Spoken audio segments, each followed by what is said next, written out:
सूरह मोहम्मद के आयत नंबर 25 तक।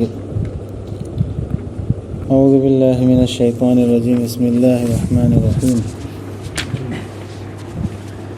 इन्नल्लज़ीना इर्तद्दू अला अदबारिहिम मिन बअदि मा तबय्यना लहुमुल हुदा अश-शैतानु सव्वल लहुम व अमला लहुम ذلك بأنهم قالوا للذين كرهوا ما نزل الله سنطيعكم في بعض الأمر والله يعلم إسرارهم فكيف إذا توفتهم الملائكة يضربون وجوههم وأدبارهم ذلك بأنهم اتبعوا ما أسخط الله وكرهوا رضوانه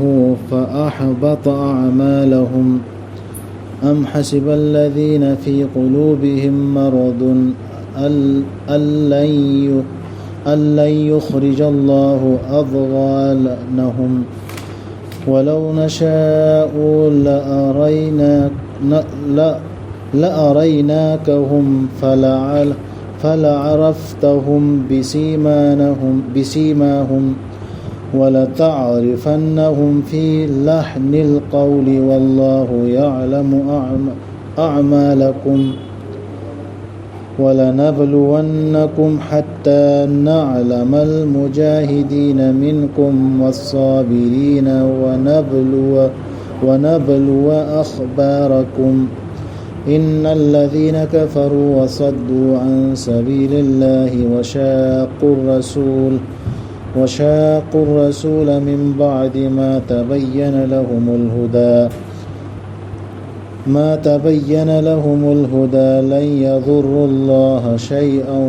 وسيحبط أعمالهم.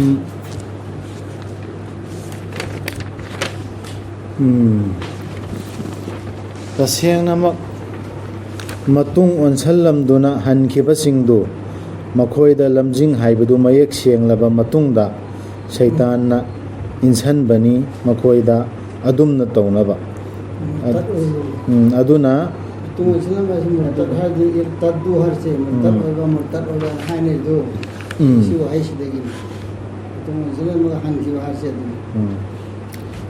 aduga mana sangthahanbani makoida asa Quran si yawra matungda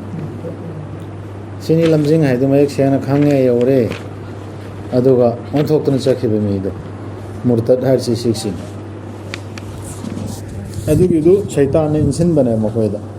shaitan si awuba shaitan oira udaba oiro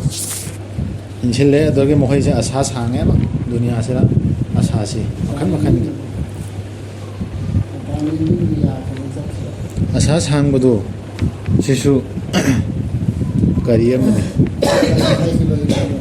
shaitan ne insin ba makhallam ne asa si sangbasi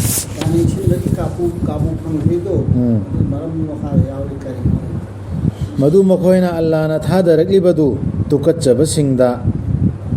asumna haibagini aikoina koigi tung ingani wafam kharada Allah di khangbani makoigi aron basingdu nahoina hairdu khardi ingani yaneb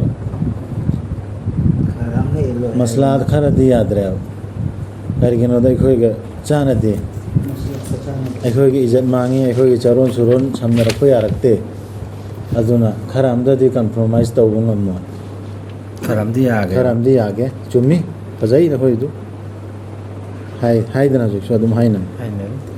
adu kharamdadi somda charon suron akhoi badnam moire chope na mangdai kochi tin napchana thangna bi adra aduna lawbi ade kharat adu oirabadi makhoi kamdauni parista singna makhoi gi mathwai lawba matamda makhoi gi mamai sing amasung makhoi gi manam singda phuraga mamai da su top thadawri manam da su thadawri phuraga law matam rakam tawne sikshi Quran si thungba mi dani ko hairisi rasul thengnaba mi oiro matam dugi hujikna Quran si paraba khangaba mi yauraba mi aduga lawdaba kharadi lawba yaba मधु मखोइना तुंग इनखिबगिनी अल्लाहबु सावहनबा पोटकी अमसुंग तुकच्चखिबगिनी अल्लाहना याबीबदु याबीबो पोटना तुकचबा कुरानसिना तुकच्चबा अल्लाहना सावबो पोटुदना कोइ मतुंग इन्ना चखि अदुना अल्लाहना कानदबा ओइहनखिबनी मखोइगी थबकसिंग अदु मखोइना साय अफबनेन लौरी बखरदुसु कानद्रे थबने हमारे साले आज तौरी में कानद्रे कुरान याद हज ओइरो नमाज ओइरो ज़कात ओइरो सदका ओइरो लोयना बेकार ओइदोरिबा खर खर लौरा खर लौदा पूरी मिसी हाई भी आदे हाई के दब्दी चंदा लौकट पे आवा या चिंगदो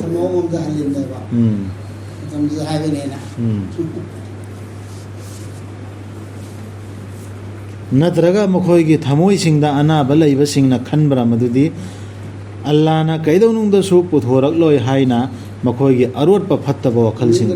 फत्तब वखल तबने हम लैरिदो अदुगी फोंदो ओइन खनबा अदु फोंदो फ्रेमा कोना अदु हुजिसु गाम फाउसु मोय फत्तब वखल फोंदो रखने अरोटप मोयना कनिंग थमिदो अदु सिंगो अल्लाहना फोंदो के खलिब्रा अखोइना असुमना तौगे निंगबीरमलबदी दुनियास्ते फोंदोको मा नत्र आखिरतना विचारदु ओनाय अखोइना आइदि अल्लाहना असुमना तौगे निंगबीरमलबदी अखोइना वहल्लंबा ngami मखोइदु नंगोंदा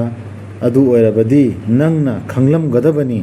मखोइदु मखोइगे खुदमसिंगदगी सिनी एनाने खंगलमगदन नों सेना तामुदमने तौगिद्रिगा अदुबु नंगना सोइदना खंगनी मखोइबु मखोइगी वांगांग खोंदादगी अल्लाहदी खंगबनी नखोइगी थबकसिंग अमलदगी नंगना नबी नंगसिना साजु खंगमगनेबा बियो नखोइ खंगने मासेसि मुनाफिक ओरे खंगमगमे दो सुरा मुनाफिक सुले याउरिदना अद्र पुन्ना मेम ता खंगनी नंग मुनाफिक हाइरोने रसुना नंग मुनाफिक नि कना हाइरमदे हाइदे हाइरमदे अदुगी मखोइगी थबक तै खंग सुरा मुनाफिकुन दुसु याउरिदना वांगांग सांग फजबा मोइन ताब दे तंग तानिंग ngang दे तानिंग बा अदुई मतंग दे याउरिन अदरगी जमात नाइना कर जमात करसी फजना होइसी मिनजिन मानबा सुरा मुनाफिकुन दे याउरि मियाम कीगदमी मदु सोइदना म अखोइना चांग येंगनी नखोइबु अखोइना खंगदोक्त्रि फाउ नखोइगी मनुंगदगी कनाना कन्न होनबनो अमसुंग कनाना खांगजबनो हाइबदु सबर तौबनो हाइबदु मुजाहिद ओइबनो कनाना साबिर ओइबनो साबिरिन ओइबनो साबिरिन अदुगा अखोइना चांग येंगनी करिनो सा चुम्ब्र येंगनी नखोइगी पाउसिंगदु नखोइना ngangiba नखोइना खबर पिरइबा पाउदो नखोइना थाजरेना हाइरिबसिंगदु चांग तौरे येंगनी हाइरेला नते इलाई इलाई नते तसेनमक थाजदबसिंग अल्लाहगी लंबीदगी मीबु थैदोकपसिंग अल्लाहगी लंबीदे थैदोकपेदी जमा चपदे थैदोकपदु तनते कुरान से थैदोकपदु अदुगा रसूलगी मयोक्त लेपसिंगदु लमजिंग ओइबदु लमजिंग हाइबदु मखोइदा मयेक सेंहनबिरबा मतुंगदा कुरान सिला मतुंगदा आयात से यौरा मतुंगदा कैदोनदु सोखनबा ngamloi मखोइना अल्लाहदा कैसु अल्लाहना अरेम बताहनगनी मखोइगी थबकसिंगदु सिददी पूरा सिक्योरिटी सी अल्लाहगी वादाने बसी रसूलगी मायोक्त लैबान हरसे रसूलगी मायोक्त लैरे मसान हाइदो खाइदबनते थबकतुन ताकदबा सिदी अल्लाह अल्लाहना पूरा हदीसकी मायोक्त लैबा मीनेसी सुन्नती मायोक्त लैबा मीनेसी खंगना सिदा चेतना लेप मीसिंगदो अल्लाहगी लंबीदा कुरान से चेना पाइबसिंगदो वादाम तौरगुंबनबसी हाइदि अल्लाहदा कैमता मांगसोहन मंगामोना हन मंगामो सिगी वादासे अल्लाहना फोंगना अखोइदा हाइरा मतुंगदसु अखोइना अमका इमाई मादु खरा तिंजिनरदरदी अदु खरा चलुदरदी अदु खरा तारुदरदी खरा तौसिनरदरदी चरुन सुरुन अखोइ मांगबा तारे खानदान इसा आइसु थीजबा थाजबा मांग तारे कैमता मखोइना अल्लाह दान हाइरा सोंगना रसूलगी मायोक्त लेपन हाइरा रसूल बु सोहन बस अल्लाह बु सोहन बु इदुर नत्रा अदुरी सहारसे मतलब अल्लाह ने कौन है रेसी उन रसूल सोहन बाय है मोहम्मद ꯃꯇꯨꯡꯗ ꯃꯈꯣꯏꯅ ꯁꯣꯛꯍꯟꯒꯦꯅ ꯈꯜꯂꯤꯗꯣ ꯀꯩꯁꯨ ꯑꯜꯂꯥꯍꯕꯨ ꯁꯣꯛꯍꯟꯕ ꯉꯝꯃꯣꯏ ꯍꯥꯏꯕꯗꯤ ꯔꯁꯨꯜꯕꯨ ꯁꯣꯛꯍꯟꯕꯁꯤ ꯑꯜꯂꯥꯍꯕꯨ ꯁꯣꯛꯍꯟꯕ ꯅꯠꯇ꯭ꯔꯥ ꯑꯜꯂꯥꯍꯅ ꯀꯟꯒꯗꯧꯔꯤꯅꯦꯕ ꯀꯨꯔꯥꯟꯒꯤ ꯅꯤꯌꯣꯝꯗ ꯆꯠꯂꯤ ꯃꯤꯗꯨꯗꯤ ꯀꯨꯔꯥꯟꯗꯨ ꯑꯜꯂꯥꯍꯅ ꯀꯟꯒꯗꯧꯔꯤꯅꯦꯕ ꯎ ꯊꯥꯖꯔꯕꯁꯤꯡ ꯑꯜꯂꯥꯍꯅ ꯍꯥꯏꯕ ꯏꯜꯂꯨ ꯑꯃꯗꯤ ꯔꯁꯨꯜꯅ ꯍꯥꯏꯕ ꯏꯜꯂꯨ ꯑꯗꯨꯒ ꯑꯔꯦꯝꯕ ꯇꯥꯍꯟꯒꯅꯨ ꯅꯈꯣꯏꯒꯤ ꯊꯕꯛꯁꯤꯡ ꯁꯤ ꯏꯃꯥꯟ ꯋꯥꯂꯥꯗꯅꯤ ꯍꯥꯏꯔꯤꯁꯤ ꯑꯩꯈꯣꯏꯅ ꯇꯧꯔꯤꯕ ꯑꯐꯕ ꯊꯕꯛꯅꯦ ꯇꯧꯔꯤꯕ ꯁꯦꯟꯅꯤ ꯁꯦꯟꯅ ꯁꯗꯀꯥ ꯑꯃ ꯅꯃꯥꯖ ꯖꯀꯥꯠ ꯍꯖ ꯇꯧꯔꯤ ꯃꯌꯥꯝꯗꯣ ꯑꯔꯦꯝꯕ ꯇꯥꯍꯟꯒꯅꯨ ꯔꯁꯨꯜꯒꯤ ꯅꯤꯌꯣꯝꯒꯤ ꯃꯇꯨꯡ ꯏꯟꯅ ꯇꯧꯗ꯭ꯔꯗꯤ ꯑꯔꯦꯝꯕ ꯇꯥꯗꯣꯏ ꯅꯃꯥꯖ ꯁꯣꯟꯕꯁꯨ ꯔꯁꯨꯜꯒꯤ ꯃꯇꯨꯡ ꯏꯟꯅ ꯁꯣꯟꯗ꯭ꯔꯗꯤ ꯑꯔꯦꯝꯕ ꯇꯥꯗꯣꯏ ꯇꯣꯞ ꯇꯣꯞ ꯇꯧꯕꯅ ꯌꯥꯔꯣꯏꯗꯧꯔꯤ ꯇꯁꯦꯡꯅꯃꯛ ꯊꯥꯖꯗꯕꯁꯤꯡ ꯑꯃꯁꯨꯡ ꯃꯤꯕꯨ ꯊꯠꯄꯁꯤꯡꯗꯣ ꯑꯜꯂꯥꯍꯒꯤ ꯂꯝꯕꯤꯗꯒꯤ ꯑꯗꯨꯒꯤ ꯇꯨꯡꯗ ꯃꯈꯣꯏꯅ ꯆꯠꯂꯣꯏꯅ ꯃꯥꯅ ꯊꯠꯇꯅ ꯃꯈꯣꯏꯅ ꯊꯠꯇꯅ ꯄꯨꯕꯗ ꯆꯠꯄꯩ ꯋꯥ ꯅꯠꯇꯦ ꯃꯥꯏ ꯊꯧꯗꯧꯗꯨꯅ ꯊꯠꯄ ꯑꯣꯏꯗꯣꯏꯅꯤ ꯑꯇꯣꯞꯄ ꯑꯃ ꯎꯠꯄꯗꯣ ꯑꯇꯣꯞꯄ ꯑꯃ ꯆꯠꯍꯟꯕꯗꯣ ꯊꯠꯄꯁꯤꯡꯗꯣ ꯑꯜꯂꯥꯍꯒꯤ ꯂꯝꯕꯤꯗꯒꯤ ꯑꯗꯨꯒꯤ ꯇꯨꯡꯗ ꯃꯈꯣꯏꯅ ꯁꯤꯔꯕꯗꯤ ꯊꯥꯖꯗꯕꯁꯤꯡ ꯑꯣꯏꯔꯤꯉꯩꯗ ꯀꯩꯗꯧꯅꯨꯡꯗꯁꯨ ꯑꯜꯂꯥꯍꯅ ꯉꯥꯛꯄꯤꯔꯔꯣꯏ ꯃꯈꯣꯏꯕꯨ ꯑꯜꯂꯥꯍꯒꯤ ꯂꯝꯕꯤꯗꯒꯤ ꯊꯠꯄ ꯃꯤꯁꯦ ꯀꯥꯐꯤꯔꯅꯦꯕ ꯑꯗꯨꯝ ꯀꯥꯐꯤꯔ ꯑꯣꯏꯔꯤꯉꯩꯗ ꯁꯤꯔꯗꯤ ꯑꯜꯂꯥꯍꯅ ꯁꯨꯡꯄꯣ ꯄꯣꯔꯣꯏ ꯄꯥꯎꯗꯨ ꯁꯨꯡꯌꯧ ꯌꯧꯗ꯭ꯔꯤꯉꯩꯗ ꯀꯨꯔꯥꯟꯗꯨ ꯑꯌꯥꯠꯇꯨ ꯁꯨꯛꯇꯥ ꯇꯥꯗ꯭ꯔꯤꯕ ꯁꯨꯡꯌꯧ ꯌꯧꯗ꯭ꯔꯤ ꯃꯤꯗꯨ ꯅꯠꯇꯦ ꯍꯥꯏꯔꯤꯁꯤ ꯃꯉꯣꯟꯗ ꯌꯧꯔꯕ ꯄꯨꯔꯥ ꯁꯤꯡꯉꯕ ꯈꯪꯉꯕ ꯃꯇꯨꯡꯗ ꯃꯥꯅ ꯁꯤ ꯅꯠꯇꯦ ꯁꯨꯃꯥꯏꯅ ꯆꯠꯀꯗꯕ ꯅꯠꯇꯦ ꯁꯤ ꯄꯥꯏꯒꯗꯕ ꯅꯠꯇꯦ ꯀꯨꯔꯥꯟ ꯗꯥꯏꯔꯦꯛ ꯄꯥꯒꯗꯕ ꯅꯠꯇꯦꯕꯨ ꯍꯥꯏꯔꯁꯨ ꯁꯤꯗ ꯇꯧꯈꯤꯗꯕꯅꯤ ꯁꯤꯅꯤ ꯍꯥꯏꯅ ꯑꯗꯨꯃꯥꯏꯅ ꯊꯥꯖꯗꯗꯅ ꯊꯩꯔꯒ ꯁꯤꯈ꯭ꯔꯣꯅꯦ ꯑꯗꯨꯏꯗꯨꯅꯤ ꯀꯥꯐꯤꯔ ꯑꯁꯦꯡꯕꯁꯤ ꯅꯠꯇ꯭ꯔꯒ ꯃꯥ ꯊꯩꯗꯣꯛꯏꯗꯨꯁꯨ ꯊꯥꯖꯗꯕꯗꯒꯤ ꯊꯩꯗꯣꯛꯄꯒ ꯆꯞ ꯃꯥꯟꯅꯗꯣꯔꯤꯕ ꯑꯗꯨꯝ ꯆꯞ ꯃꯥꯟꯅꯩ ꯀꯔꯤꯝꯇ ꯉꯥꯛꯄꯤꯔꯣꯏ ꯃꯉꯣꯟꯗ ꯑꯗꯨꯅ ꯁꯣꯟꯊꯒꯅꯨ ꯑꯃꯁꯨꯡ ꯁꯥꯟꯇꯤ ꯀꯧꯒꯅꯨ ꯍꯥꯏꯔꯤꯕ꯭ꯔꯣ ꯁꯥꯟꯇꯤ ꯀꯧꯒꯅꯨ ꯅꯈꯣꯏꯅ ꯃꯊꯛ ꯊꯣꯡꯂꯤꯉꯩꯗ ꯑꯜꯂꯥꯍꯅ ꯂꯣꯏꯅꯕꯤꯔꯤ ꯅꯈꯣꯏꯒ ꯑꯃꯁꯨꯡ ꯁꯥꯟꯇꯤ ꯀꯧꯒꯅꯨ فلا تهنوا وتدعوا إلى السلم وأنتم कूदे न बनो और सुलह की दरखास्त न करो ओ सिल्म दी चुम्मे शांति कौगनोदी नोनबा नोनगनो हाइदो हाइदो नोनगनोबा लान की मतंग दने लान की मतंग दसु कई लोइना मक्ता चिंगे सी असai aina hai khipsing dusu chinge haide इस्लाम से सरेंडर तो compromise tawganoba Allah na haiba ayat to sokada por amta compromise tawjina kana Allah ga rasul gi mayok to oira kada ba thabak सोन थ गनवाइन हारिदा आलदा कंप्रोमाइज तौर सोन थरे अदुने सोन थ गनो compromise इस्लाम दा compromise तौरगा शांति दा अदि इस्लाम दा कंप्रोमाइज तौरगा कंप्रोमाइज की दावत पीरगा राइट तौसी ने हारगा इस्लाम दी सोन थ उतनो Allah na loy na beri na khoiga sisu wadane Allah na loy na riya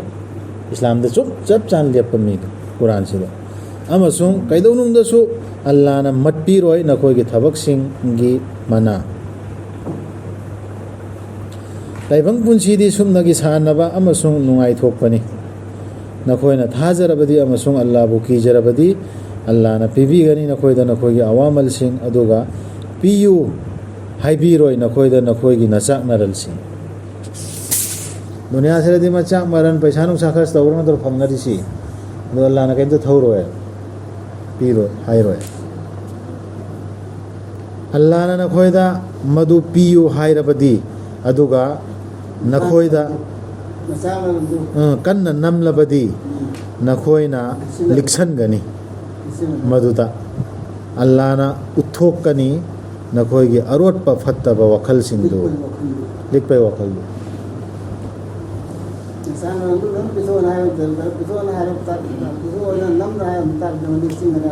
अदु लिखसिंग लिबो आदो अल्लाह ने खंगले नखोइदी अदुगुम्बा मी सिंगनी नखोइ बु खर्च तौनबा कौरिबा लागी लंबीदा अदुबु नखोइगी मनुंगदा याउरी लिक्सन बसिंग अदुबु कनागुम्बना लिक्सलबा माना लिक्सन जबनी कान्ना बदु मसादगी अल्लाह दे अवार्ड पर लई तबदुनी बितो घर काना दबदु लिक्सन जब मसादा मांग जबने अल्लाह दे अवार्ड पर लई तबदुनी ꯑꯗꯨꯒ ꯂꯥꯟ ꯄꯤꯌꯨ ꯍꯥꯏꯁꯤꯅ ꯑꯩꯈꯣꯏꯒꯤꯗꯃꯛꯇ ꯑꯦꯡꯒꯦꯜ ꯄꯤꯌꯨ ꯍꯥꯏꯕ ꯋꯥꯅꯦꯕ ꯑꯜꯂꯥꯗꯤ ꯀꯩꯁꯨ ꯃꯥ ꯏꯅꯥꯛ ꯈꯨꯟꯕ ꯂꯩꯌꯦꯕ ꯑꯗꯨꯒ ꯅꯈꯣꯏꯗꯤ ꯅꯈꯣꯏꯒꯤꯅꯦꯕ ꯄꯤꯌꯨ ꯑꯅꯪꯕꯗꯨꯅꯤ नखोयना लैथोख्रबदी अल्लाहना नखोयबु सिंदोकनी माना नखोयबु सिंदोकनी नखोय नत्तब मीसिंगना अदुगी तुंगदा मखोयदी ओयरोय नखोयगा मानब साथीद्र सा लिखप मीसिंगदा धमकी अजौबम अदे माल चान पुंबसे अल्लाहना सिंदर इमेबा